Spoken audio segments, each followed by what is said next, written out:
Hello, welcome to the Courageous Stylist channel. Today I'm going to do a get ready with me while I talk about social media. So let's get into it. I'm going to start with curling my lashes because I actually have the worst lashes ever. They point down basically. So I kind of want to talk about the verification that's happening right now. I see a lot of opinions on it, whether they be negative or positive, and I kind of want to just share my insight on it just because what happened to me almost 2 years ago was my business Instagrams got shut down without any warning and with no help from anyone from Meta, Facebook, Instagram. And to be honest, it was really frustrating, and I actually wish that there was a way to pay to be verified or to pay for a service as a business, because I used it for business purposes. You know, I wasn't posting photos of me in bikinis and things like that. Not that there's anything wrong with that, but I was just really frustrated because pages that I worked really hard for and built my business off of were taken from me without any warning, and I never got it back. So basically at this point, I'm in the midst of rebuilding business pages on social media. I also want to talk about how we don't own our social media pages. The owners of those companies do. So thankfully, before any of my pages did get shut down, I had that mindset already of I know that I don't own these pages because these are big corporations. And I know that I will never always have the rights to it, whether it gets shut down because of unknown reasons, like what happened to me, or whether it be the app just fails and it crashes one day. We've had that before where Instagram will literally just black out for an entire day with no explanation and no one knows why. And that's why it's important to have other channels to reach your audience and communicate with people, especially if you own a business. This is a hairstylist channel, so I believe I'm probably mostly talking to hairstylists, but it's very important that you have other channels to reach your audience, such as your client. If you're only relying on Instagram to build your business and keep your clients informed, then you don't have control when that app may potentially go away, or if it gets shut down or taken from you with no explanation, because Facebook, Meta, whatever you want to call them, they're such a big corporation. Like, they don't have customer service. And that's what happened to me. You know, my page got shut down, no explanation, and I couldn't contact anyone about it. But of course, I have a salon. I have a whole email list. That's how I communicate with my clients. So fortunately, there was still communication. If you don't own a salon, I do encourage you to have another source of a way to contact your clients or build your business in another way with something that you own. And I highly recommend a website because you own that. You pay for it, you own the domain, that's yours. Now, I understand that if you are new to the industry, you're a building stylist, you may be working for someone, you might not work as booth rental or suite rental, and you may work for someone. You might want to talk to your boss about it first before you go and create a website.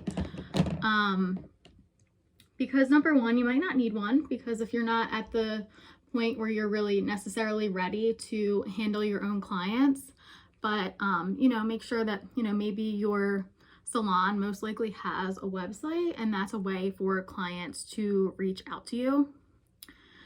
But I do recommend having some type of other option for clients to find you and reach out to you if they can't find you on Instagram.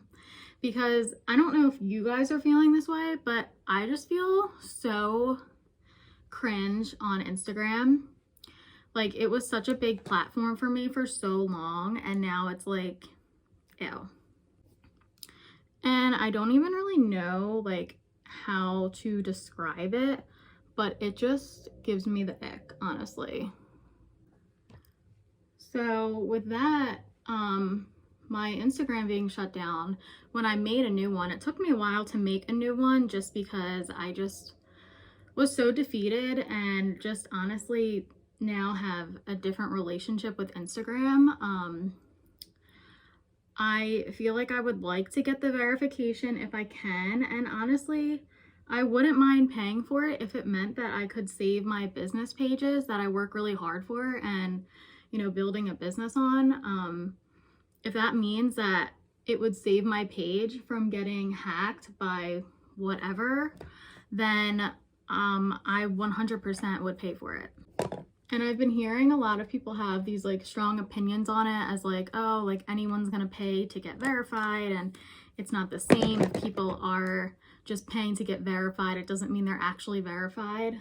I kind of see it as, I truly don't think people who don't own a business would get verified because you have to pay for it. And I feel like if you own a business, it just comes with the cost of things.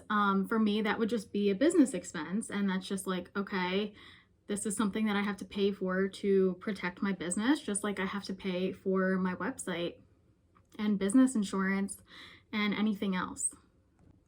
Now, I haven't really fully looked into it yet with the whole verification process, but I definitely am going to look into it, and I'm going to see what the real process is and, you know, how much it truly does cost, and, you know, kind of just take it from there. But yeah, I kind of just wanted to basically say all of what I said just because I want to encourage you to have other ways to build your clientele and reach your audience if for some reason these platforms get taken away.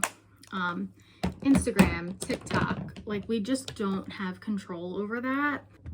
So if you have a following on those platforms, I highly recommend you try to get them to subscribe to either somewhere else, something that you own, like a website. You can create an email list and you can send out emails to your followers, clients, and that's just another way that you can keep in contact with them because you now own your email list, you know what's going out, you know it's not going to get hacked, and it's just another way to level up your professionalism and another way to just keep your business handled properly.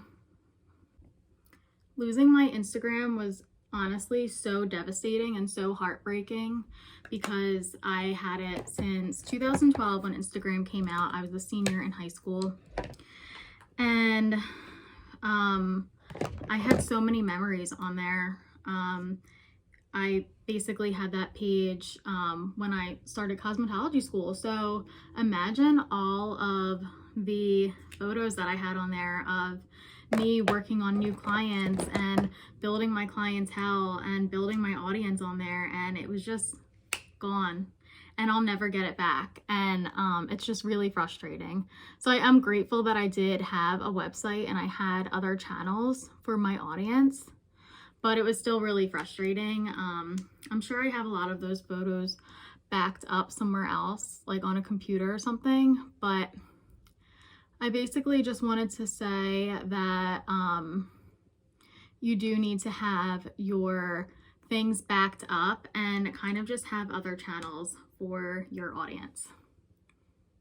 So if you want to hear more on how to create other channels and other ways to build an audience, please let me know. And if you want me to dive a little bit deeper into how my Instagram got hacked and what happened and, you know, what I did try to do to resolve it, Let me know if you want me to talk a little bit more about that. But here is my get ready with me. My hair is freshly washed. I'll probably not style it, but yeah. Thanks for coming along on my get ready with me today on the Courageous Stylist channel. If you want to see more, make sure you follow and subscribe. I'll see you later. Bye.